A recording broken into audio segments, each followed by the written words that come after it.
I'm leaning towards what was described to me by somebody on an American stream as the Nike swoosh recovery, which I think is quite a nice way of looking at it. I think that makes a lot of sense economically, in that it'll be a sharp dip and then a gradual rather than a V. But there's of course been a massive financial impact of COVID-19 on the service sector and field service in particular.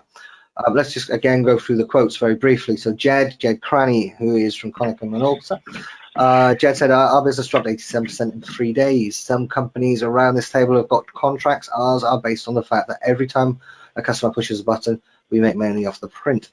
You can imagine the impact the pandemic and the subsequent lockdowns will have had on their top line revenue. A story that's been echoed in almost every organization. Huge amounts of organizations have really had the tap turned off, and now it's being gently turned back on.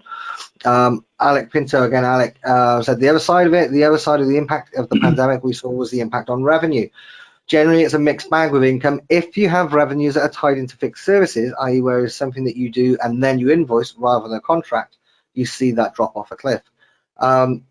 It should be clear to say that this is not reflective of any of the organizations there. Every single organization got hit at some point, and there's an ongoing challenge.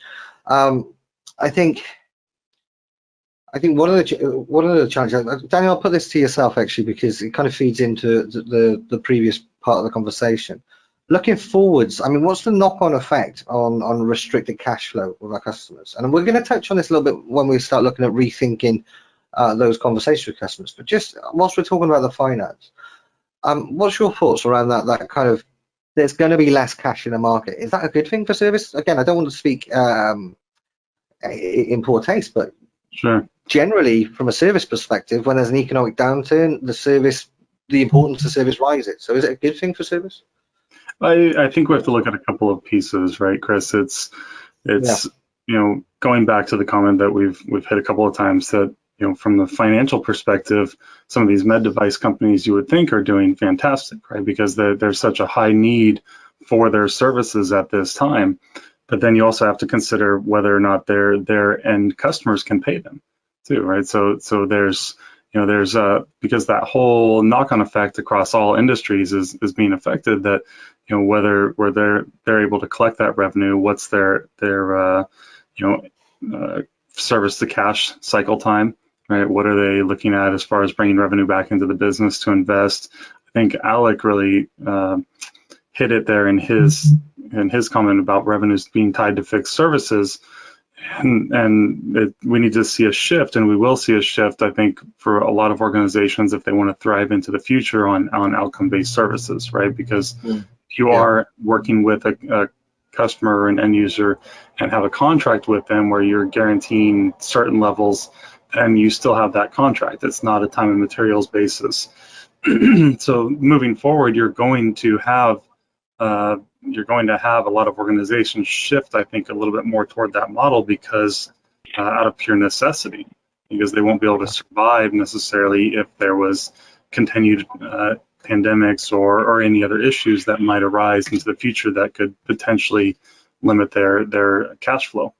And so you have to think of other ways to have that recurring revenue and those long-term annuity streams that will help your business not only weather the storms, but continue to thrive and grow into the future. I think there's a huge amount of considerations that need to go on at the moment, and like I say, we'll touch on some of those in a moment, as well as we start looking at how we look towards the recovery. But it's a number of different conversations moving. One of the things that seems to have eased, at least from some conversations I've had, but was a massive impact during the period of lockdown, was the supply chains grinding down. We saw borders suddenly closing, even Schengen borders slowing down. This was something that Tony Chapman, General Manager of Customer Service at Siemens, really kind of reiterated. He said a significant pillar of our operation is the management and distribution of spare parts. We've touched on the impact of the supply chain.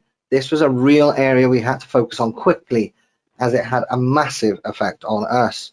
Our spare parts provision is well optimized, but we rely heavily on centralized storage and then moving things very quickly to the site when required. And Rajat said the impact of the virus on supply and demand across different sectors is also a much more complex equation than we might at first glance consider. Ultimately, if the supply chain end-to-end is not working, this is a big conversation to think about. And it's a big issue that goes beyond the scope of our organizations, but will be felt by everyone. I think that that's something that's very much echoed there. I suppose for me, there's two parts of this.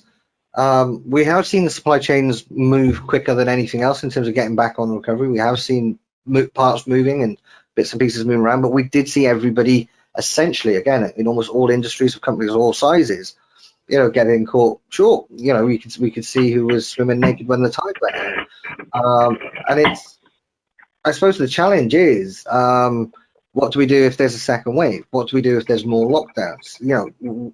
Is this a once in a lifetime situation, or would we be foolish not to plan for a second similar situation in our globalized world? Coen, I'd like to get your thoughts on this, because I know you and I have discussed these areas previously at various, I can't remember where it was, but probably when we caught up in Amsterdam, maybe over a beer. Somewhere in a bar with that shortage of beer. Yes, which seems like a wonderful distant memory now. But let me put my thinking in gear. Do you think this is the end of lean, or just in time, to a degree, or is this the catalyst for people to really jump on 3D printing? Because we know 3D printing works. It's just not adopted on large scale. But do we need to really? I suppose the question is, do we really need to seriously consider how we rethink the service supply chain and service logistics? Oh, absolutely. Because I think in the pandemic, we saw it all started with toilet paper and then the hand sanitizers. But I think this entire pandemic has showed us that we have a large vulnerability with the way we have set up our supply chains, with a lot of manufacturing happening offshore. And then, of course, if you close the borders, so I hear right now even my own government rethinking, for instance, that we should have manufacturing facilities for mouth covers for the masks, because we don't have them. We're also reliant on others. Now, if we go back to our customer base, we see that customers, they have organized their supply chain in a certain way because that was the most efficient way under the legacy model, because we couldn't conceive something like this would happen. Now we know, and Daniel already mentioned the business continuity plans. Those continuity plans couldn't even foresee this happening. I think that right now, with these new insights, we will rethink our continuity plans and we will start preparing for it. And I do think that in certain cases, it is possible to use 3D printing to print spare parts, but I don't see 3D printers for toilet paper yet. But I think that for certain components, it is possible. And for others, well, I think we do have to rethink. Maybe we have to go back to the CFO and say, well, you had an inventory reduction program. But again, if we look at our recovery process, we might have to invest in additional stock. Or the other way around, maybe you have sufficient stock, but you have certain technicians who, just like the toilet paper, they're hoarding spare parts. Just invest in the visibility in your own infrastructure to see what technician is hoarding it and who's consuming it. And even if you have a shortage of material, then you should rethink from a prioritization perspective that how do you spread the wealth? So what particular break-fix type of situation really warrants you to use one of those very precious spare parts instead of just fixing a piece of equipment for a machine that doesn't really have a criticality in a customer context? So I think that kind of revisiting those business continuity plans, rethinking the supply chain, see in what areas 3D printing can alleviate the pain. But I think this is going to happen for quite some time now.